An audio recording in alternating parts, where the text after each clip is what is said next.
మేము జగన్మోహన్ రెడ్డిని సైకో అని చెప్పేసి ఎందుకంటాం అనుకుంటున్నారు? మీకు ఆధారాలతో సహా చెప్తా ఈ వీడియోలో.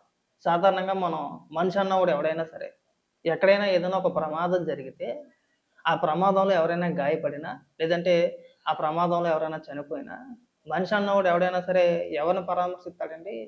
ఆ ప్రమాదంలో గాయపడిన వ్యక్తుల్ని, లేదంటే ఆ ప్రమాదంలో ఎవరైనా చనిపోతే, చనిపోయిన వ్యక్తుల యొక్క కుటుంబ సభ్యుల్ని వెళ్లి మనం పరామర్శిస్తాం కదా! కానీ మా జగన్మోహన్ రెడ్డి అంతా కూడా రివర్స్ మాట. చనిపోయిన వ్యక్తుల్ని అంటే చనిపోయిన వ్యక్తుల యొక్క కుటుంబ సభ్యుల్ని గానీ, లేదంటే ఆ ప్రమాదంలో గాయపడిన వ్యక్తులు గానీ పరామర్శించరు. ఆ ప్రమాదానికి గల కారణమైన వ్యక్తులు ఎవరైతే ఉన్నారో వాళ్ళ ఇంటికి పరామర్శకి పంపిస్తాడు. రీసెంట్‌గా సిదిరప్పలరాజు కొడుకు విషయం మనందరికీ తెలిసిందే కదా! దానయ్య అని చెప్పేసని ఒక వ్యక్తిని తన బండితో గుద్ది చంపేసాడు. ప్రమాదమే, యాక్సిడెంటే, కావాలని చేసిందని చెప్పేసని ఎవడు అనడు. కానీ ప్రమాదం జరిగిన తర్వాత వీళ్ళు చేసిన ప్లాన్ ఏంటి? కొడుకుని రక్షించుకోవడానికి ఆ కొడుకు ప్లేస్‌లో వేరొక వ్యక్తిని తీసుకొచ్చి పోలీస్ స్టేషన్‌లో అప్పజెప్పాడు. ఇక్కడ ఇది డ్రామా కాదు ఇది. అంటే తన కొడుకుని తప్పించే ప్రయత్నం చేశాడా? చేయలేదా? అది తప్పు. తర్వాత విచారణలో లేదు గుద్దింది సిదిరప్పలరాజు కొడుకే అని చెప్పి తేలింది. కేసులు నమోదు చేశారు. చట్టపరంగా ఏ విధమైన చర్యలు తీసుకోవాలో ఆ విధమైన చర్యలు తీసుకుంటారు. కానీ విచిత్రం ఏంటంటే ఇవాళ వైఎస్ఆర్‌సీపీ పార్టీ నాయకులంతా కూడా సిదిరప్పలరాజుని పరామర్శించడానికి ఎళ్లారంట. చూడండి ఒకసారి. సిదిరప్పలరాజును పరామర్శించిన వైఎస్ఆర్‌సీపీ నేతలు. దేనికండి అంటే ఒక వ్యక్తిని చంపేసినందుక. చనిపోయిన వ్యక్తి కుటుంబ సభ్యులు. వాళ్ళ భార్య కావచ్చు, పిల్లలు కావచ్చు, లేదంటే ఆ చనిపోయిన వ్యక్తి యొక్క తల్లిగారు కావచ్చు, కటిక పేదరికంలో ఉన్నారు. కనీసం తినడానికి తిండి లేదు. కొడుకుకు బాగోకపోతే జ్వరంతో బాధపడుతున్న పిల్లోడికి ఆ బిస్కెట్ ప్యాకెట్ ఎవరో ఇస్తే, ఆ బిస్కెట్ ప్యాకెట్‌ని వాటర్‌లో ముంచి తినిపిస్తుంది ఆ తల్లి. కనీసం బిస్కెట్ ప్యాకెట్ కొనడానికి రూ. 5 లేవు వాళ్ళ దగ్గర. అలాంటి కుటుంబాన్ని పరామర్శించడం మానేసి, ఆర్థికంగా సహాయం చేయడం మానేసి, అండగా నిలబడాల్సింది పోయి, ఇవాళెళ్లి ఆ ప్రమాదానికి కారణమైన వ్యక్తిని మీరు పరామర్శిస్తారా? అసలు మిమ్మల్ని మనుషులనాలా? పశువులనాలా? మాకైతే అర్థం కావట్లేదు. పైగా ఏమని మాట్లాడతారండి? ప్రభుత్వానికి వార్నింగ్ ఇస్తున్నారు. ప్రభుత్వం కేసులు పెట్టి వేధించేస్తున్నారంట. ఒకసారి వీళ్ళు మాట్లాడే మాటలు వినిపిస్తా వినండి ఒకసారి. ఏమంత దారుణంగా మాట్లాడుతున్నారు. ఇదిగో ధర్మాన ప్రసాద్ మాట్లాడు.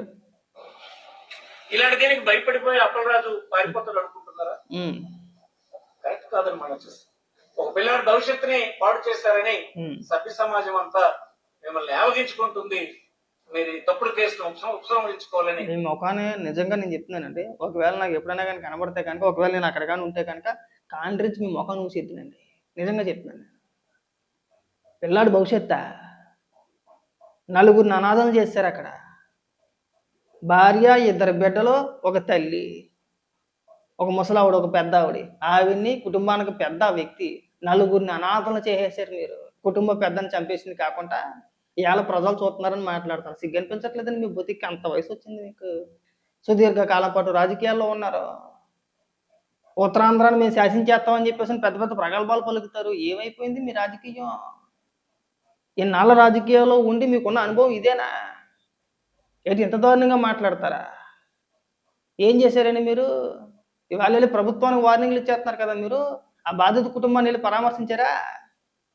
కనీసం రూ. 10, 1000, లక్షలు అనట్లేదు.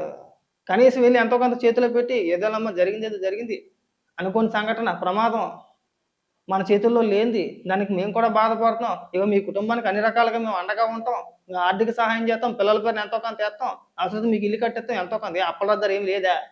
మీ దగ్గర ఏమీ లేదా? వాళ్ళు అక్కడికి వెళ్ళి ఏం మాట్లాడతారు? కనీసం మీకన్నా అర్థమవుతుందండి? బుర్ర ఉందా? సైకో మనస్తత్వం అంటారు. ఇంకా మాట్లాడుతున్నారు కదా. ప్రధాన ప్రతిపక్షంగా మేము కోరుతూ ఉన్నాం. దీని పరిణామాలు ప్రజాస్వామ్యంలో చాలా తీవ్రంగా తర్వాత ఉంటాయని. ఖచ్చితంగా ఉంటాయండి. ఈ ఇష్యూని ఇక్కడితో వదిలిపెట్టేది ఏమీ లేదు. మీరు అంటే ఇప్పటి వరకు ఈ ఇష్యూని సీరియస్గా తీసుకొని ఏదో చర్యలు తీసుకోవాలనో ఇంకోటని ఎవరు కూడా డిమాండ్ చేయాలి. ఇప్పుడు ప్రభుత్వం డిమాండ్ చేసేది ఏంటంటే, ముందు సిదిరప్పలరాజును లోపలయ్యండి, వాళ్ళ కొడుకు సంగతి తర్వాత. ఎందుకంటే ప్రమాదం జరిగింది, నిందితుడిని, ప్రమాదానికి కారణమైన వ్యక్తిని తప్పించాలని చూసినందుకు ముందు సిదిరప్పలరాజును లోపలయ్యండి. లోపల వేసి ఉంటే కనుక ఇవాళ వీళ్ళ పరామర్శకి వెళ్ళి ఎంత దారుణంగా మాట్లాడుతున్నారండి వీళ్ళు.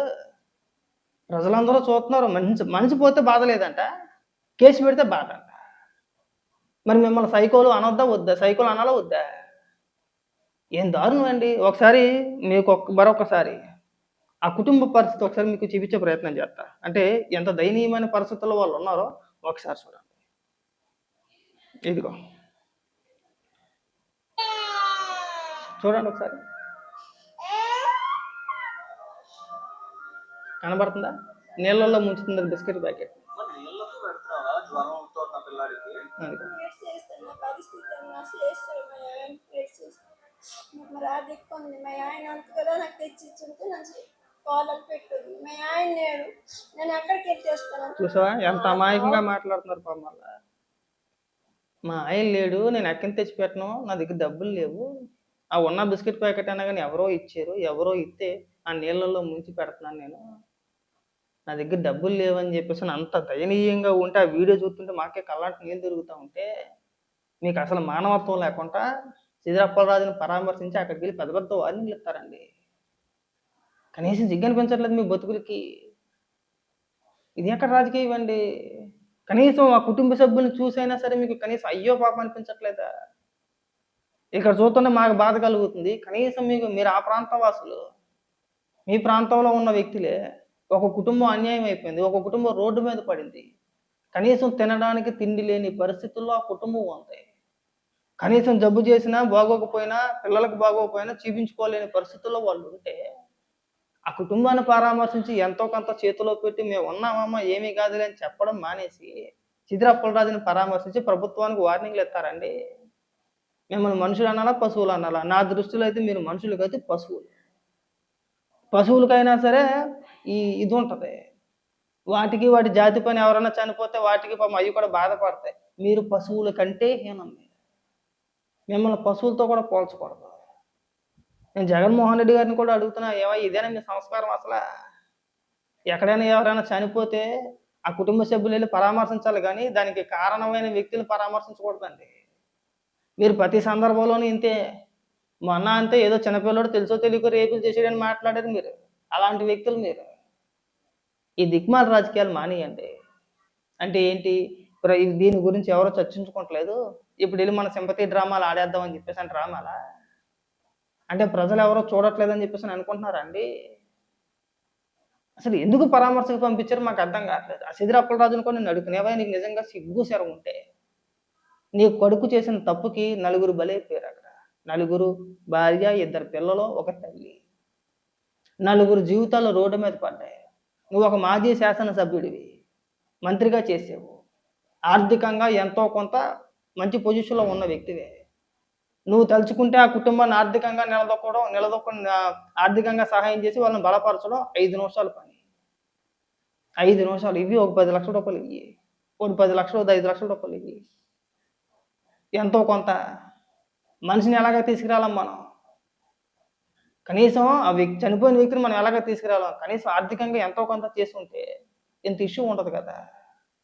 చట్టపరంగా చర్యలు తీసుకుంటారు, తీసుకోకుండా ఉండరండి. కేసులు పెట్టారని చెప్పేసి మనం ఫీల్ అయిపోకూడదు. పోలీసులు ఏ చర్యలు తీసుకున్నా సరే దానికి సిద్ధంగానే ఉండాలి మనం. అలా అని చెప్పేసి బాధిత కుటుంబాన్ని వదిలేస్తారండి. పైగా వెళ్ళి పరామర్శకి వెళ్ళి ఎంత దారుణంగా మాట్లాడుతున్నారంటే అక్కడికి వెళ్ళి కేసులు పెట్టకూడదు. సమాజం చూస్తుంది సార్, అందరూ చూస్తున్నారు మీ యాసాలు, మీ వ్యవహారాలు, మీరు ఎవరిని పరామర్శిస్తున్నారో, ఆ పరామర్శకి వెళ్ళి మీరు ఏం మాట్లాడుతున్నారో అంతా గమనిస్తున్నారు. కనీసం ఇకనైనా సిగ్గుపడితే బాగుంటుంది. నేను జగన్మోహన్ రెడ్డి గారికి కూడా చెప్తున్నా, కనీసం మీకు కూడా సిగ్గు చెరవలేదండి.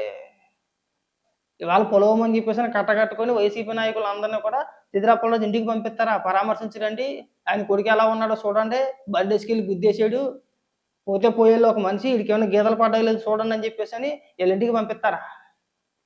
కనీసం ఇంగిత జ్ఞానం ఉండొద్దు మీకు. ఎవరిని సరే పరామర్శించేది? ఎందుకు వెళ్ళట్లేదు మరి వాళ్ళు అక్కడికి? మన వెళ్ళారుగా, విజయవాడలో గాది సాయికృష్ణ చనిపోతే వెళ్ళారు, విశాఖపట్నం స్టీల్ ప్లాంట్లో ప్రమాదం జరిగితే వెళ్ళారు, సముద్రంలో బోటు తిరగబడి ఒక 6గురో 7గురో చనిపోతే అక్కడ కూడా వెళ్ళారు. మరి ఇన్ని చోట్లకు వెళ్ళిన మీరు, మరి మీ నాయకుడు కొడుకు చేసిన పని వల్ల, తను చేసిన యాక్సిడెంట్ వల్ల ఒక కుటుంబం రోడ్డు మీద పడితే పరామర్శకు ఎందుకు వెళ్ళలేదండి? వాళ్ళ వరకు కూడా వెళ్ళొచ్చు కదా. ప్రభుత్వాలు పార్టీలు పక్కన పెట్టండి, వెళ్ళి ఎంతో కొంత సహాయం చేయకపోయావా? ఎందుకు అక్కడికి వెళ్ళి రాజకీయం చేస్తానికి వర్కౌట్ అవుతానా? చిచి నిజంగా మీలాంటి వ్యక్తులు గతంలో మమ్మల్ని పరిపాలించారు అని చెప్పుకోవడానికే మాకు సిగ్గేస్తుంది. దయచేసి ఇలాంటి నీచ నికృష్ట పనులు ఇంకెప్పుడు చేయమాకండి. కనీసం ఎవరిని పరామర్శించాలి, ఎవరిని ఓదార్చాలి, ఎవరింటికి వెళ్ళాలి, కనీసం ఆ ఇంగిత జ్ఞానం కూడా మీకు లేదండి. పైగా ఇక్కడికి వచ్చి పెద్ద పెద్ద ఉపన్యాసాలు చెప్తారా? మేము ప్రభుత్వాన్ని మళ్ళీ కోరుతున్నాం, ఈ ఇష్యూని మీరు ఇక్కడితో వదిలేయమాకండి. ముందు ఆ సిదిరి అప్పలరాజు తీసుకెళ్ళి లోపల పడేయండి. దీని అంతటికీ కర్త కర్మ క్రియ ఆయనే. ప్రమాదం జరిగింది, ప్రమాదాన్ని ఎవడో కూడా కావాలని చేశాడని చెప్పేసి ఎవడో అంటారు. ప్రమాదం జరిగిన తర్వాత బాధ్యత గల వ్యక్తిగా, రాజకీయ నాయకుడిగా, మాజీ మంత్రిగా తను చేయాల్సింది ఏంటండి? కొడుకైనా సరే తీసుకెళ్ళి అప్పచెప్పాలి. అది కాకుండా తప్పు చేసిన వ్యక్తిని తప్పించే ప్రయత్నం చేశాడు, అది తప్పే. అలా వదిలేసిన వాళ్ళని వాళ్ళ పరామర్శ పేరుతో ఇకలో పక్కపక్కలో అక్కడికి వెళ్ళి మళ్ళీ వార్నింగ్లు ఇవ్వడాలో. మేము ప్రభుత్వాన్ని మళ్ళీ కోరుకుంటున్నాం, ముందు అతని పైన కఠినమైన చర్యలు తీసుకోండి.